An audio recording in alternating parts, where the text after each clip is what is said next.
അകലെയുമായി ഞങ്ങളെ ശ്രദ്ധിക്കുന്ന എല്ലാ മാന്യ ശ്രോതാക്കൾക്കും ക്രിസ്തീയ വന്ദനം.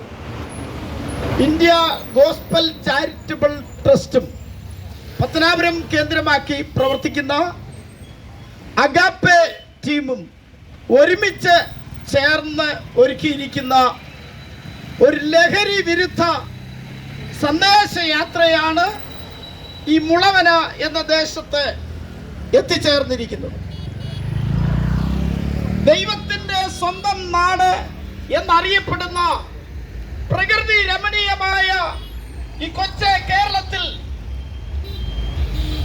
ലഹരി പദാർത്ഥങ്ങൾക്ക് അടിമകളായി അനേകരുടെ ജീവിതത്തിൽ സമാധാനം നഷ്ടപ്പെട്ട് കൊലപാതകങ്ങൾ അരങ്ങേറി മുമ്പോട്ട് പോകുന്ന ഈ സാഹചര്യങ്ങളുടെ നടുവിൽ ദൈവത്തിൻ്റെ സ്നേഹത്തിൻ്റെ സന്ദേശവുമായിട്ടാണ് ഞങ്ങൾ ഇവിടെ എത്തിച്ചേർന്നിരിക്കുന്നത്. തുടർന്ന് ദൈവസ്നേഹത്തെ വർണ്ണിക്കുന്ന ഒരു പാട്ട് ചേർന്ന് പാടുന്നതായി. യേശുവേ പ്രാണനാഥ, മേഘത്തിൽ വന്നിടുവാൻ വരവിനു താമസമുണ്ടോ? നിന്റെ വാനദൂതഗണത്തോടെ മധ്യവാനിലെഴുന്നള്ളാൻ കാലങ്ങൾ ദീർഘമുണ്ടോ നാഥാ? കാലങ്ങൾ ദീർഘമുണ്ടോ നാഥാ? യേശുവേ പ്രാണനാഥ, മേഘത്തിൽ വന്നിടുവാൻ വരവിനു താമസമുണ്ടോ? നിന്നെ വാനദൂതഗണത്തോടെ മധ്യവാനിലെഴുന്നള്ളാൻ കാലങ്ങൾ ദീർഘമുണ്ടോ നാഥാ? കാലങ്ങൾ ദീർഘമുണ്ടോ നാഥാ? ശീതകാലം കഴിഞ്ഞു, മഴയും മാറിപ്പോയല്ലോ, വസന്തകാലം സുദീർഘമായി. നിന്റെ കാലത്തു ശബ്ദം വാനിൽ മുഴങ്ങിടാൻ കാലമായോ?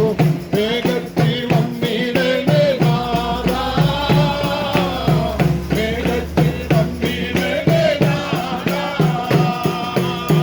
മനുഷ്യപുത്രൻ വരുമ്പോൾ വിശ്വാസം ഭൂമിയിലുണ്ടോ? എന്നൂര ചെയ്ത എന്റെ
രക്ഷാമാർഗം ഒന്നേ ഉള്ളൂ.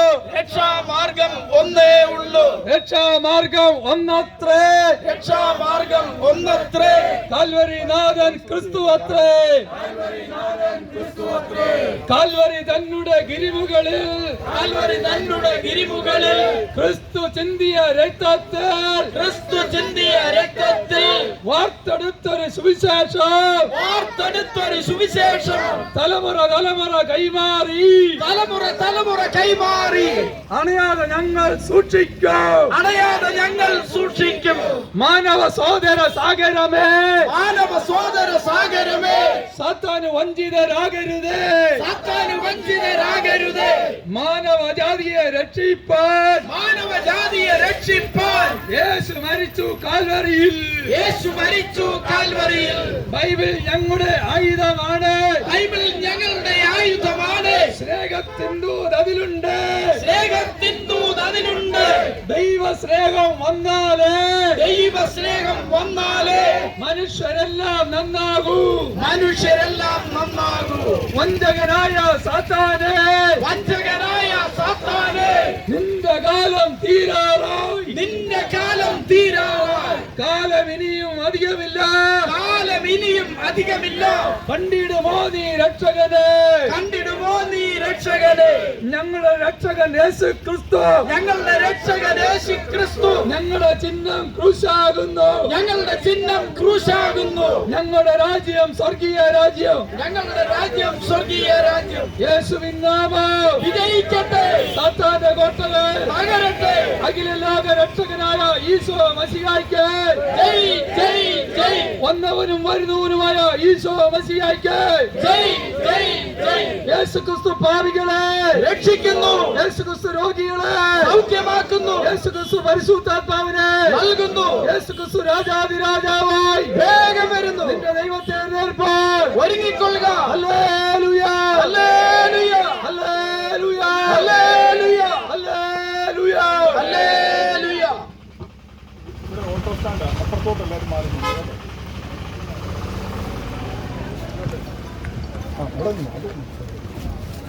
ഇങ്ങോട്ട് നിന്നാ ഇങ്ങോട്ട് നിന്നാ അല്പം ഒന്ന് ഒതുങ്ങി കൊടുത്താൽ മതി. ആ ഭാഗം അവിടെ മാത്രം. നിന്ന് ശരിയാ. ഞങ്ങളെ അടുത്തും അകലെയുമായി ശ്രദ്ധിക്കുന്ന മുളവന ദേശത്തുള്ള വ്യാപാരി സുഹൃത്തുക്കൾ, ഓട്ടോറിക്ഷ പോലെയുള്ള ടാക്സികൾ ഓടിക്കുന്ന സഹോദരങ്ങളെ, പ്രഭാതത്തിൽ കുണ്ടറ ആറുമുറിക്കടയിൽ നിന്ന് ആരംഭിച്ച ഒരു ബോധവൽക്കരണ സന്ദേശ യാത്രയുടെ ഭാഗമായിട്ടാണ് ഞങ്ങൾ ഇവിടെ എത്തിയിട്ടുള്ളത്. ഇന്ത്യൻ ഗോസ്ബൽ ചാരിറ്റബിൾ ട്രസ്റ്റിന്റെ ആഭിമുഖ്യത്തിൽ പ്രഭാതത്തിൽ ആരംഭിച്ച ഈ യാത്ര ഇതിനോടകം കുണ്ടറയുടെ വിവിധ പ്രാന്തപ്രദേശങ്ങളിലൂടെ യാത്ര ചെയ്യുവാൻ ഞങ്ങൾക്ക് അവസരം ലഭിച്ചു. തുടർന്ന് നിങ്ങളുമായി ചില കാര്യങ്ങൾ ഓർമ്മപ്പെടുത്തി മറ്റൊരിടത്തേക്ക് പോകുവാൻ ഞങ്ങൾ താല്പര്യപ്പെടുകയാണ്. നമുക്കറിയാം, ഓരോ ദിവസവും നാം കേൾക്കുന്ന വാർത്തകൾ ദൃശ്യമാധ്യമങ്ങളിലൂടെയാണെങ്കിലും അതുപോലെ തന്നെ പത്രമാധ്യമങ്ങളിലൂടെയും ഒക്കെ കേൾക്കുന്ന വാർത്തകൾ ഏതൊരു മലയാളിയുടെയും മനസ്സിൽ വല്ലാതെ വേദനയുളവാക്കുന്ന വാർത്തകളാണ്. ഒരു കാലത്ത് നോർത്ത് ഇന്ത്യ പോലെയുള്ള സ്ഥലങ്ങളിലൊക്കെ ഇങ്ങനെയുള്ള വാർത്തകൾ നടന്നതായി നാം കേട്ടിട്ടുണ്ട്. എന്നാൽ ഇന്ന് നമ്മുടെ വീടിൻ്റെ മുറ്റത്ത് വാർത്തകൾ നിറഞ്ഞ പത്രങ്ങൾ വന്ന് വീടുമ്പോൾ ഓരോ മലയാളിയും മുഖത്ത് വിരൽ വെച്ച് അയ്യോ ഞങ്ങളുടെ നാട്ടിൽ ഇങ്ങനെയൊക്കെ സംഭവിച്ചോ എന്ന നിലയിൽ എന്ന തോന്നലുണ്ടാക്കുന്ന വേദനാജനകമായ വാർത്തകളുടെ നടുവിൽ ഇങ്ങനെയുള്ള പ്രസംഗങ്ങൾക്കും ഇങ്ങനെയുള്ള സന്ദേശങ്ങൾക്കും വളരെ ഗൗരവമുണ്ട് എന്ന കാര്യം ഒരിക്കൽ കൂടെ ഓർമ്മപ്പെടുത്തട്ടെ. നമുക്കറിയാം, നമ്മുടെ ഭാരതം എന്ന് പറയുന്ന രാജ്യം ലോകത്തിലെ തന്നെ ഏറ്റവും വലിയ ജനാധിപത്യ രാജ്യമാണ്. ലോകത്തിലെ ഏറ്റവും വലിയ ജനാധിപത്യ രാജ്യമായ ഭാരതം ഏതാണ്ട് 28 സംസ്ഥാനവും 9 കേന്ദ്ര ഭരണ പ്രദേശങ്ങളും അടങ്ങിയ 145 കോടി ജനം പാർക്കുന്ന അനുഗ്രഹിക്കപ്പെട്ട നാട്. നമ്മുടെ നാടിൻ്റെ ഏറ്റവും വലിയ പ്രത്യേകത നാനാത്വത്തിൽ ഏകത്വം എന്ന ആപ്തവാക്യത്തിലാണ് നമ്മുടെ നാടും നഗരവും നിലകൊള്ളുന്നത്. നമുക്കറിയാം, ഈ നാട് എത്ര പുകഴ്ത്തിയാലും വാനോളം പുകഴ്ത്തിയാലും മതിവരാത്ത നിലയിൽ നാം കൈവരിച്ച നേട്ടങ്ങൾ ഒട്ടനവധിയാണ്. പാശ്ചാത്യ രാജ്യങ്ങൾ പോലും വികസിത രാജ്യങ്ങൾ പോലും ശ്രദ്ധിക്കുന്ന നിലയിൽ വലിയ നേട്ടങ്ങൾ ഇതിനോടകം കൈവരിപ്പാൻ നമുക്ക് സാധിച്ചു. ആരോഗ്യരംഗത്തും അതുപോലെ ശാസ്ത്ര സാങ്കേതിക രംഗത്തും സാക്ഷരതയുടെ കാര്യങ്ങളിലുമൊക്കെ നമ്മുടെ നാടും നഗരവും കാഴ്ചവെച്ച നേട്ടങ്ങൾ എണ്ണി എണ്ണി പറയുവാൻ പറ്റുന്ന നേട്ടങ്ങളാണ്. ഞാൻ അതിലേക്കൊന്നും പ്രവേശിക്കുന്നില്ല. ഞാൻ പറഞ്ഞു 28 സംസ്ഥാനങ്ങൾ ഭാരതത്തിലുണ്ട്. അതിൽ ഏതാണ്ട് തെക്ക് ഭാഗത്ത് 22ാം സ്ഥാനത്ത് വലിപ്പത്തിൻ്റെയും ജനസംഖ്യയുടെ സ്ഥാനത്ത് 13ാം സ്ഥാനത്ത് നിലകൊള്ളുന്ന ഒരു അനുഗ്രഹിക്കപ്പെട്ട സ്ഥലമാണ് നമ്മുടെ കൊച്ചു കേരളം. കേരളം എന്ന് പറയുമ്പോൾ നമുക്കൊക്കെ അഭിമാനത്തോടെ കേരളത്തെക്കുറിച്ച് വാതോരാതെ പറയുവാൻ സാധിക്കും. കാരണം നാം കൈവരിച്ച നേട്ടങ്ങൾ അത്രത്തോളം ശ്രേഷ്ഠമാണ്. സാക്ഷരതയുടെ കാര്യത്തിൽ, വിദ്യാഭ്യാസത്തിന്റെ കാര്യത്തിൽ, ആരോഗ്യരംഗത്ത് നമുക്കറിയാം. ഒരു കാലത്ത് ഏതാണ്ട് പാശ്ചാത്യ രാജ്യങ്ങളിലൊക്കെ നാം കേട്ടിട്ടുണ്ട്, ഏതെങ്കിലും ശരീരത്തിന്റെ അവയവങ്ങളിൽ കേടുപാടുകൾ വന്നാൽ അത് മാറ്റിവെക്കുന്ന ശസ്ത്രക്രിയകൾ നടത്തിയതൊക്കെ വിദേശ രാജ്യങ്ങളിലായിരുന്നു എന്ന് നാം കേട്ടിട്ടുണ്ട്. എന്നാൽ കഴിഞ്ഞ നാളുകളിലൊക്കെ നാം മനസ്സിലാക്കി, നമ്മുടെ അമൃതയിലും അല്ലെങ്കിൽ നമ്മുടെ ലക്ഷോർ പോലെയുള്ള ഹോസ്പിറ്റലുകളിലും, ആസ്ട്ര മെഡിസിറ്റി പോലെയുള്ള, അമൃതപുരി പോലെയുള്ള ഹോസ്പിറ്റലുകളിൽ അവയവങ്ങൾ കൊണ്ടുവന്ന് മാറ്റിവെക്കുന്ന നിലയിൽ നമ്മുടെ ആരോഗ്യ ശാസ്ത്രം വലിയ പുരോഗമനത്തിലേക്ക് എത്തി എന്ന കാര്യത്തിൽ തർക്കമില്ല. അതുമാത്രമല്ല, 100% അക്ഷരാഭ്യാസം ലഭിച്ച നാടാണ് നമ്മുടെ കൊച്ചു കേരളം. അതുകൊണ്ട് തന്നെയാണ് നമ്മുടെ കേരളത്തെ പ്രബുദ്ധ കേരളം എന്ന് പറയപ്പെടുന്നത്. ഒരു പ്രബുദ്ധ കേരളത്തിൽ നിന്നുകൊണ്ടാണ് ഞാൻ ഇന്ന് പകൽ നിങ്ങളെ അഭിസംബോധന ചെയ്യുന്നത്. എന്നാൽ ഞാൻ ചോദിക്കട്ടെ, അക്ഷരാഭ്യാസം വന്നതുകൊണ്ടോ അല്ലെങ്കിൽ നല്ല സംസ്കാരത്തിന്റെ ഉടമകളായതുകൊണ്ടൊന്നും നമ്മുടെ നാട്ടിലെ അക്രമങ്ങൾക്കോ അനീതികൾക്കോ മാറ്റം വരുത്താൻ ഇതുവരെ നമുക്ക് കഴിഞ്ഞിട്ടില്ല. ഞാൻ പറഞ്ഞല്ലോ, കേരളം എല്ലാ നിലയിലും അഭിമാനകരമായ മുന്നേറ്റമാണ് നയിച്ചുകൊണ്ടിരിക്കുന്നത്. വിദ്യാഭ്യാസ രംഗത്തെ കാര്യം ഞാൻ പറഞ്ഞു. അതുമാത്രമല്ല, സാംസ്കാരിക നിലയങ്ങളെ കൊണ്ട് നിറഞ്ഞ മണ്ണാണ് നമ്മുടെ മണ്ണ്. ഏതാണ്ട് കാസർഗോഡിലെ വേക്കൽക്കോട്ട മുതൽ അനന്തപുരിയുടെ ശ്രീ പത്മനാഭ ക്ഷേത്രം വരെയും ഇവിടുത്തെ സാംസ്കാരിക നിലയങ്ങളായി നിലകൊള്ളുകയാണ്. അതുമാത്രമാണോ, അനുഗ്രഹിക്കപ്പെട്ട സാംസ്കാരിക നായകന്മാർക്ക് ജന്മം കൊടുത്ത മണ്ണാണ് നമ്മുടെ കൊച്ചു കേരളം. നമ്മുടെ സാംസ്കാരിക നായകന്മാരെ കുറിച്ച് പറഞ്ഞാൽ, മതം ഏതായാലും മനുഷ്യൻ നന്നായാൽ മതി എന്ന് പഠിപ്പിച്ച ശ്രീനാരായണ ഗുരുസ്വാമി ജനിച്ച മണ്ണാണ് നമ്മുടെ മണ്ണ്. എല്ലാ മതങ്ങളെയും ഒരുപോലെ സ്നേഹിക്കണമെന്ന് പഠിപ്പിച്ച മന്നത്ത് പത്മനാഭൻ ജനിച്ച മണ്ണ്. അയ്യങ്കാളിയുടെയും ഡോക്ടർ പൽപ്പുവിന്റെയും കുമാരനാശാന്റെയും ഒക്കെ അനുഗ്രഹിക്കപ്പെട്ട നാട്. അങ്ങനെ സാംസ്കാരിക നായകന്മാരെ കൊണ്ട് നിറഞ്ഞ മണ്ണാണ്. ബ്രിട്ടീഷ് പരിഷകളെ നമ്മുടെ നാട്ടിൽ നിന്ന് തുരത്തിയ വീരപരശിയുടെ മണ്ണാണ് നമ്മുടെ അനുഗ്രഹിക്കപ്പെട്ട മണ്ണ്. അങ്ങനെ നേട്ടങ്ങളും സാംസ്കാരിക നായകന്മാരെയും ഒട്ടനവധി നിങ്ങളുടെ മുൻപിൽ എനിക്ക് നിരത്തുവാൻ കഴിയും. ഞാൻ അതിലേക്ക് പോകുന്നില്ല. എന്റെ പ്രധാനമായ പ്രമേയത്തിലേക്ക് ഞാൻ വരേണ്ടത് ആവശ്യമാണല്ലോ. അങ്ങനെ എല്ലാ നിലയിലും ശ്രേഷ്ഠത കൊണ്ട് ഉയർന്ന നിലവാരം പുലർത്തുന്ന ഒരു മണ്ണാണ് നമ്മുടെ കൊച്ചു കേരളം. പ്രകൃതി രമണീയമായ നാടാണ് നമ്മുടെ നാട്. എന്താ പ്രകൃതി രമണീയമായ നാടാണെന്ന് പറയുവാൻ കാരണം, പാശ്ചാത്യ നാടുകളിൽ നിന്ന് നമുക്കറിയാം, നമ്മുടെ സംസ്കാരമല്ല പാശ്ചാത്യ യൂറോപ്പ് രാജ്യങ്ങളിലുള്ളവർ. അവർ ഒരു വർഷത്തിൽ ഏതാണ്ട് 10 മാസം മാത്രം ജോലി ചെയ്താൽ മതി. അവർ ജോലി ചെയ്യുന്ന സ്ഥാപനത്തിലുള്ള ആളുകൾ പറയും, നിങ്ങളൊരു കാര്യം ചെയ്യുക, 10 മാസം ഞങ്ങളുടെ കമ്പനിക്ക് വേണ്ടി, ഞങ്ങളുടെ ഓഫീസിന് വേണ്ടി നിങ്ങൾ അധ്വാനിച്ചു വരണ്ടേ, അതുകൊണ്ട് തുടർന്നുള്ള 2 മാസം ഞങ്ങൾ ശമ്പളം തരും, നിങ്ങൾക്ക് ഇഷ്ടമുള്ള സ്ഥലത്ത് പോയി ഒന്ന് റീഫ്രഷ് ആയി വരാം എന്ന് പറഞ്ഞാൽ സമാധാനത്തോടെ നിങ്ങൾക്കും നിങ്ങളുടെ കുടുംബങ്ങൾക്കും പോയി അല്പ ദിവസങ്ങൾ ചെലവഴിക്കുക എന്ന് പറഞ്ഞ് നമ്മുടെ നാട്ടിലെ പശ്ചാത്തലമല്ല, വിദേശ രാജ്യത്തു നിന്ന് ആളുകളെ ശമ്പളത്തോടു കൂടി വിടുന്ന ഒരു സംസ്കാരം അവർക്കുണ്ട്. അങ്ങനെ അവർ ഏത് നാട്ടിലേക്ക് പോകണമെന്ന് ചിന്തിച്ച് ഗൂഗിളിൽ കയറി സെർച്ച് ചെയ്യുമ്പോൾ അവരും കണ്ടെത്തുന്ന നാട് നമ്മുടെ കൊച്ചു കേരളമാണ്. എന്താ കേരളം കണ്ടെത്താൻ കാരണം? പ്രകൃതി രമണീയമായ മണ്ണാണ്. പുഴകളും നദികളും മലകളും കുന്നുകളും ഒക്കെയുള്ള അനുഗ്രഹിക്കപ്പെട്ട നാട്. നമ്മുടെ കോട്ടയത്തിന്റെ കുമരകവും ആലപ്പുഴയുടെ കുട്ടനാടും ഇടുക്കിയുടെ തേക്കടിയും മൂന്നാറും വയനാടും പാലക്കാടും ഒക്കെ ഏറ്റവും ശ്രേഷ്ഠമേറിയ, അങ്ങനെ 100 സ്ഥലങ്ങളെ കുറിച്ച് എനിക്ക് പറയുവാൻ കഴിയും. അത്രത്തോളം പ്രകൃതി രമണീയമായ നാടാണ്.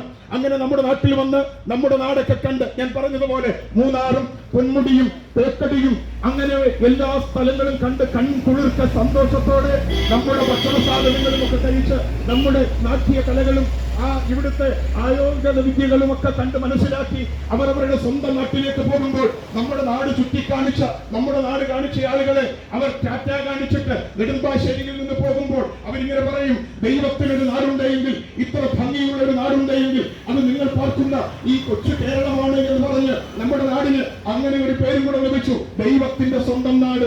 ഞാൻ ചോദിക്കട്ടെ, ദൈവത്തിന്റെ സ്വന്തം നാടെന്ന് ഇന്ന് നമ്മുടെ നാടിനെ നോക്കി വിളിക്കാൻ കഴിയുമോ? ഒരിക്കലും സാധിക്കത്തില്ല.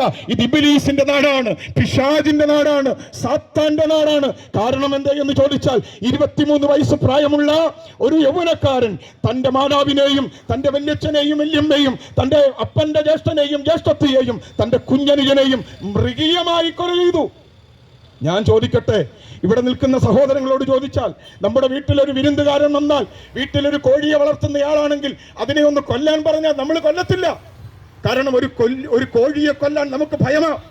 വീട്ടിൽ നിന്ന് കോഴിയിറച്ചി വാങ്ങുവാൻ വേണ്ടി ഇനി ഏതെങ്കിലും ഒരു കോഴിക്കടയിൽ ചെന്നു എന്നിരിക്കട്ടെ, അവിടെ ചെന്ന് 2 കിലോ തൂക്കമുള്ള ഒരു കോഴി വാങ്ങാൻ പറയുമ്പോൾ ഒരു ഹിന്ദിക്കാരൻ 2 കിലോ വെയിറ്റുള്ള ഒരു കോഴിയെ നമുക്ക് വേണ്ടി അദ്ദേഹം പിടിച്ചതിന് ശേഷം ആ കത്തി മേശപ്പുറത്ത് നിന്ന് എടുക്കുമ്പോഴേ നാം തലതിരിക്കും. കാരണം അതിന്റെ കരച്ചിൽ കേൾക്കുവാൻ, അതിന്റെ കൊങ്ങയിൽ അതിന്റെ കഴുത്തിൽ നിന്ന് വരുന്ന രക്തം കാണുവാൻ നമുക്ക് ഭയമാണ്. പക്ഷേ 23 വയസ്സ് പ്രായമുള്ള ഒരു യൗവനക്കാരൻ തന്റെ അമ്മയെ ക്രൂരമായി മർദ്ദിക്കുന്നതിനോ തന്റെ ഇളയ സഹോദരനെ കൊല്ലുന്നതിനോ ഒരു മടിയുമില്ലായിരുന്നു. പോലീസിന് മൊഴി കൊടുത്തപ്പോൾ പറഞ്ഞു 2 പേരെയും കൂടെ കൊല്ലാനായിരുന്നു അവന്റെ പ്ലാൻ എന്ന്. ഞാൻ ചോദിക്കട്ടെ, എന്താ ഈ കുഞ്ഞിനെ കൊണ്ട് ഇത് ചെയ്യിപ്പിച്ചത്?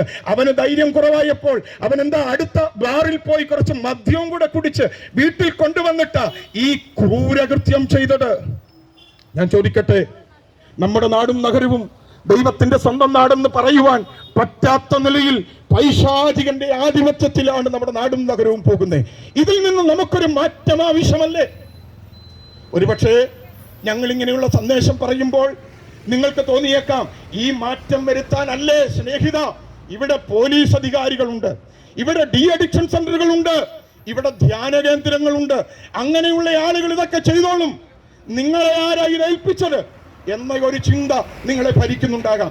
ഞങ്ങൾ ഇങ്ങനെയുള്ള പ്രസംഗങ്ങൾ നടത്തുമ്പോൾ പല ആളുകളും നെറ്റിച്ചുളിച്ച് ഇവർക്കൊന്നും വേറെ പണിയില്ലേ എന്ന് ചോദിച്ചു പോകുന്നവരെ ഞാൻ കണ്ടിട്ടുണ്ട്. നിങ്ങൾ നോക്കിക്കേ, എന്റെ പിറകിൽ അണിനിരന്നിരിക്കുന്ന ഈ പ്രായമുള്ള ആളുകൾ ഈ പൊരുവയിലത്ത് എന്തിനാ ഇങ്ങനെ വന്ന് നിൽക്കുവാൻ കാരണമെന്ന് ചോദിച്ചാൽ, ആരെങ്കിലും കുറച്ച് പണം കൊടുക്കാമെന്ന് പറഞ്ഞതോ ഏതെങ്കിലും ഒരു മതത്തിൽ നിന്ന് അടുത്ത മതത്തിലേക്ക് ആളുകളെ കൂട്ടുവാനോ ഇറങ്ങിത്തിരിച്ചതല്ല.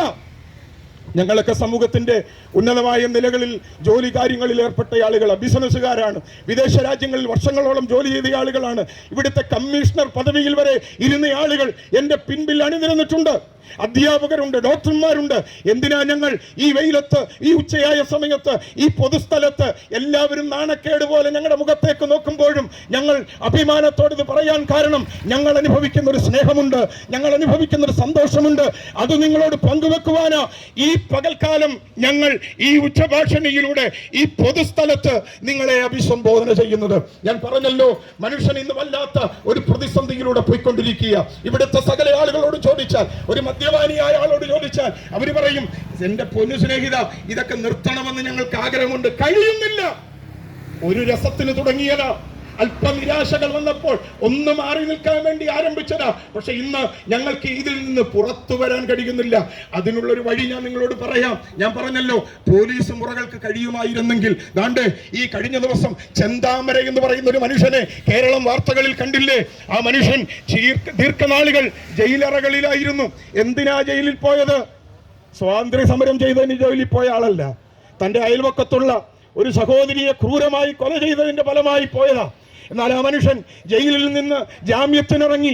ഈ മനുഷ്യൻ നന്നാകാമായിരുന്നെങ്കിൽ നന്നായേന്. പക്ഷേ ഈ ജയിലിൽ നിന്ന് ഇറങ്ങിയത് പക തീർക്കുവാൻ 2 പേരെയും കൂടെ കൊന്നിട്ട ഇപ്പോൾ ഈ മനുഷ്യൻ അകത്തേക്ക് കയറിപ്പോയത്.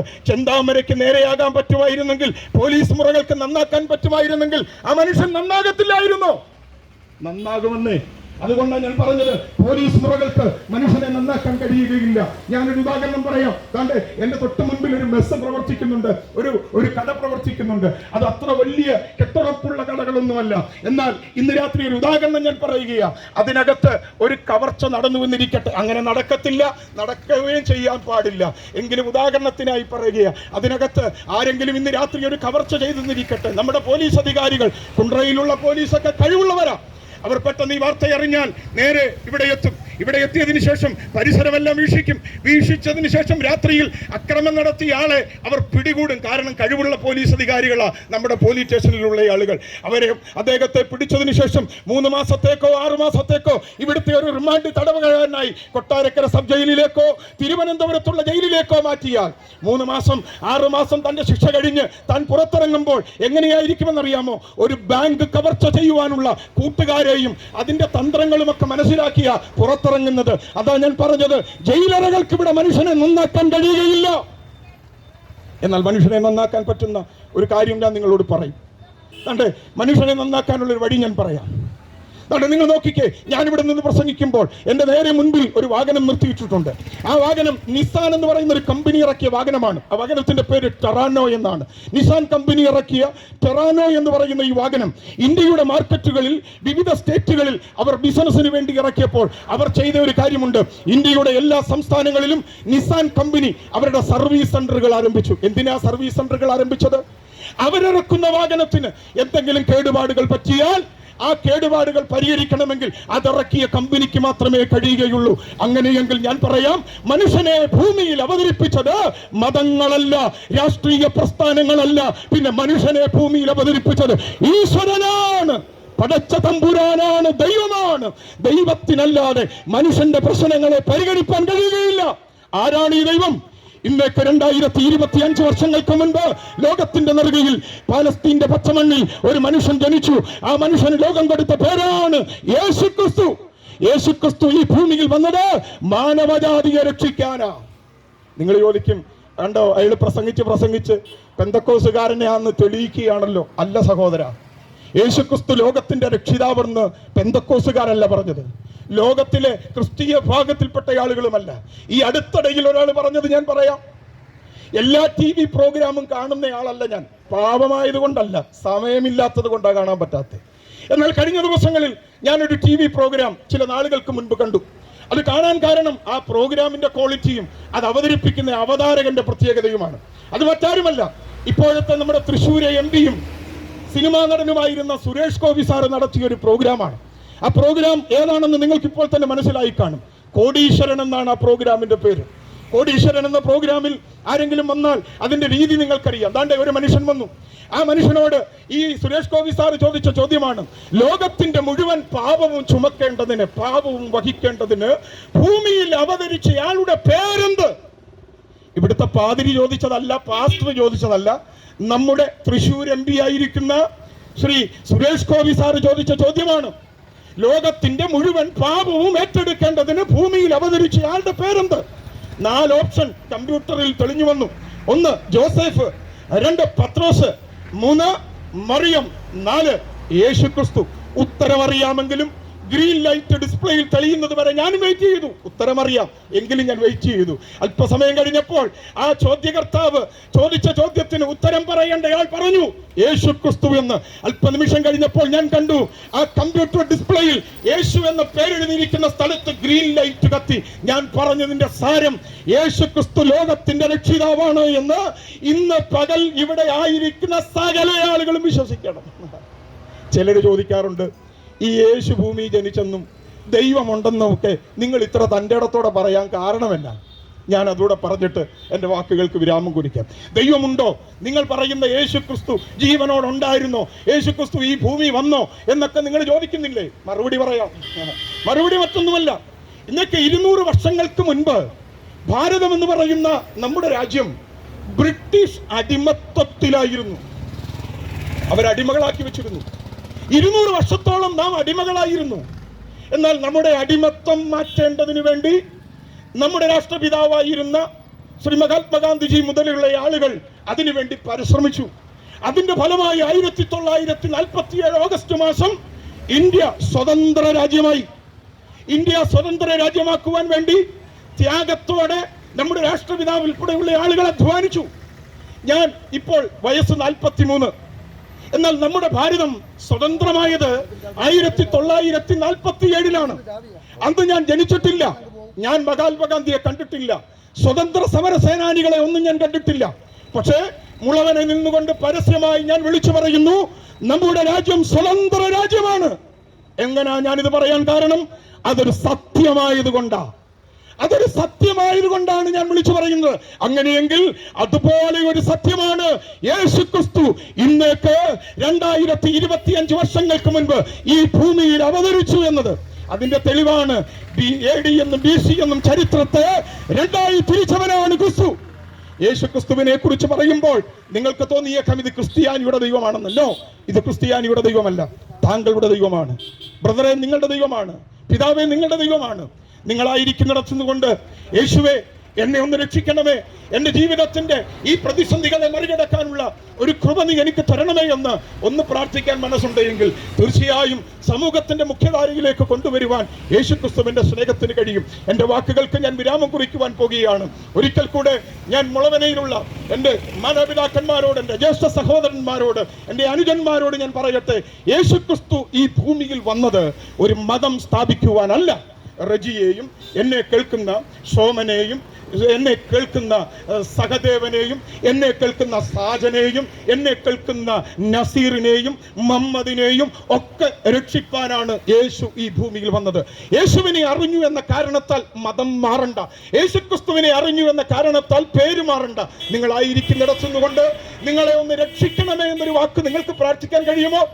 ഒരുപക്ഷെ ഈ സന്ദേശം നിങ്ങളുടെ ജീവിതത്തിന്റെ ഒരു അവസാന നിമിഷത്തെ സന്ദേശമായിരിക്കാം. നാളെ നമ്മൾ എത്ര പേര് ഈ ഭൂമിയിൽ ഉണ്ടാകുമെന്ന് അറിയത്തില്ല. ഞാൻ ഒന്നുകൂടെ ആവർത്തിച്ച് പറയട്ടെ, സമൂഹത്തിന് നിങ്ങളെ ആവശ്യമുണ്ട്.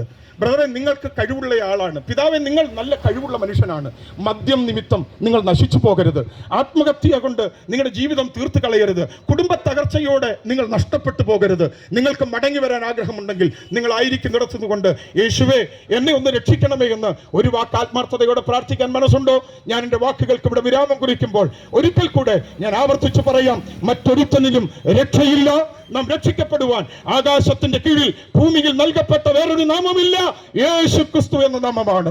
ആ യേശുക്രിസ്തുവിലേക്ക് ഞാൻ നിങ്ങളെ ആഹ്വാനം ചെയ്തുകൊണ്ട്, നിങ്ങളുടെ ജീവിതത്തിൽ ഒരു രോഗം അനുഭവിക്കുന്നുണ്ടാകാം. ഒരുപക്ഷെ ഡോക്ടർമാരും ആശുപത്രികളും വീട്ടിലേക്ക് കൊണ്ടുപോയിക്കോ, രക്ഷപ്പെടാൻ ഒരു സാധ്യതയുമില്ല എന്ന് പറഞ്ഞ് ആശുപത്രിയിൽ നിന്ന് നിരാശയുടെ വാക്ക് കേട്ടവരായിരിക്കാം. വലിയ പ്രതീക്ഷയോടെ ഒരു ബിസിനസ് തുടങ്ങേണ്ടതിന് വേണ്ടി ഒരു ബാങ്കിൽ നിന്നൊരു വലിയ ലോൺ എടുത്ത് തിരിച്ചടയ്ക്കാൻ കഴിയാതെ, പണം അടയ്ക്കാൻ സാധിക്കാതെ ഒരു വലിയ കടബാധ്യതയുടെ നടുവിലായിരിക്കാം. ഒരുപക്ഷെ നിങ്ങളെ രക്ഷിപ്പാൻ യേശുവിന് കഴിയും. നിങ്ങൾ വളർത്തിയ, ഓമനിച്ചു വളർത്തിയ, പ്രതീക്ഷയോടെ വളർത്തിയ തലമുറ വഴിപിടച്ചു പോകുകയായിരിക്കാം.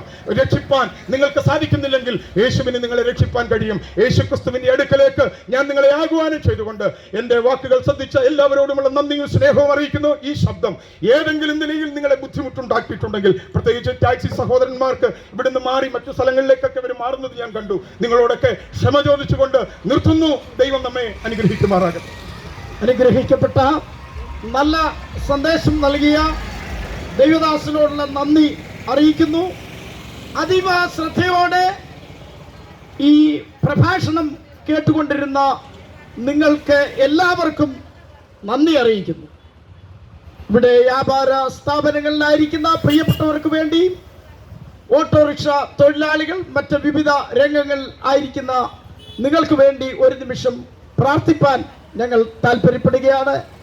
ഞങ്ങളുടെ ഇടയിൽ ഒരു കമ്മീഷണറായിട്ട് കഴിഞ്ഞ കാലങ്ങളിൽ ജോലി ചെയ്ത് ഈ ടീമിലെ ഒരംഗമായിരിക്കുന്ന പ്രിയ തോമസ് കുട്ടിച്ചാൻ ഇപ്പോൾ പ്രാർത്ഥിക്കുന്നതായി. നമുക്ക് പ്രാർത്ഥിക്കാം. സ്വർഗ്ഗം നല്ല പിതാവേ, ഉച്ച സമയത്തിനായ ദൈവത്തിന് സ്തോത്രം ചെയ്യുന്നു. ക്രിസ്ത്യനിൽ കർത്താവെ, ഞങ്ങൾ ഈ തലകളെ ഉണക്കിയിരിക്കുന്ന എല്ലാവരെയും ദൈവം അനുഗ്രഹിക്കണമേ. ഇതിൻ്റെ വചനം കർത്താവെ വളരെ ശക്തിയോടെ നിന്റെ ദാസൻ അവിടെ പ്രസംഗിച്ചു. അത് കർത്താവെ കേട്ടവർക്കായി ഞങ്ങൾ പ്രാർത്ഥിക്കുന്നു. കർത്താവ് അവരുടെ മനസ്സിൽ ദൈവത്തെക്കുറിച്ചുള്ള ഭയവും ദൈവത്തെ അറിയുവാനുള്ള വാഞ്ചയും അവർ കൊടുക്കുന്നതിനായി പ്രാർത്ഥിക്കുന്നു.